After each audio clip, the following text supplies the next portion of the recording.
अमरावती जिल्ह्याचे पालकमंत्री नामदार वैभव खरे हे जिल्ह्याच्या वतीनं या ठिकाणी पुष्पांजली अर्पण करीत आहेत।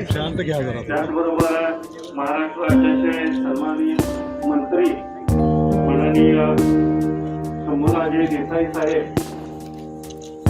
त्याचबरोबर आदरणीय स्वर्गीय सहकारी नामदार दीपकराव चित्रकर साहेब हे या ठिकाणी पुष्पांजली अर्पण करत आहेत। त्याचबरोबर पलूस तालुक्याच्या वतीनं आमदार अरुणांना लाड, त्याचबरोबर आमदार गोपीचंद पडळकर साहेब,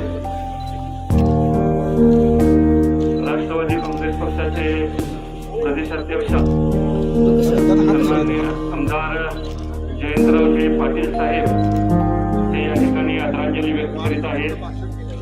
माजी मंत्री डॉक्टर विश्वजित कदम साहेब हे या ठिकाणी आदरांजली व्यक्त करीत आहेत। माजी मंत्री आमदार बाळासाहेब पाटील हे आदरांजली व्यक्त करीत आहेत।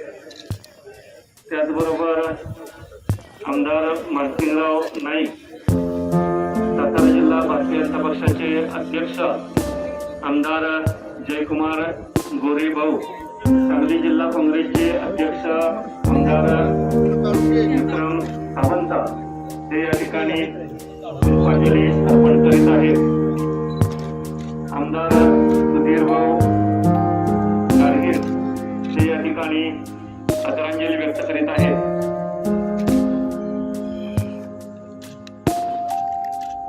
सांगली जिल्हा भारतीय जनता पक्षाचे अध्यक्ष माजी आमदार शिवाजीबाबा देशमुख हे आदरांजली अर्पण करत आहेत।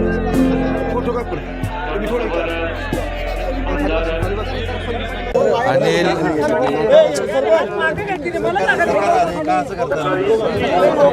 ज्येष्ठ सहकारी अनिल बाबर यांचं दुःखद निधन झालंय।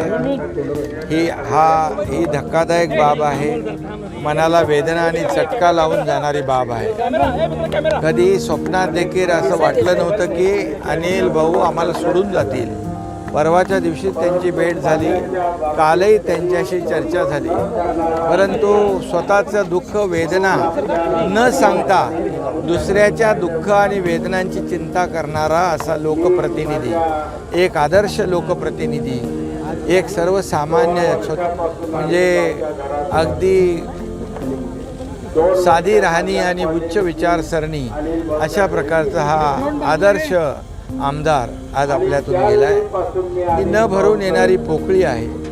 खरं म्हणजे मरावे परी कीर्तिरूप उरावे अशा प्रकारचं त्यांनी काम केलं। सर्वसामान्यांच्या दुःखामध्ये आपलं दुःख मानणारा अशा प्रकारचा आदर्श लोकप्रतिनिधी, मतदारसंघात या भागासाठी पाणी, शेती, रस्ते, वीज यासाठी सातत्याने लढणारा, धडपडणारा असा हा लोकप्रतिनिधी आपल्यातून हरपला आहे। टेंबू योजना सगळ्यात मोठं त्यांचं स्वप्न होतं आणि मुख्यमंत्री म्हणून मला त्यांची ती मागणी सोडवता आली, याचं मला समाधान आहे। टेंबू योजनेचे जनक असं त्यांना लोक म्हणत होते। टेंबू योजना पूर्ण व्हावी असा त्यांचा अट्टाहास होता आणि म्हणून त्यांनी जे सुरू केलेली कार्य आहेत ती पूर्ण करणं हेच त्यांना खरी श्रद्धांजली ठरेल।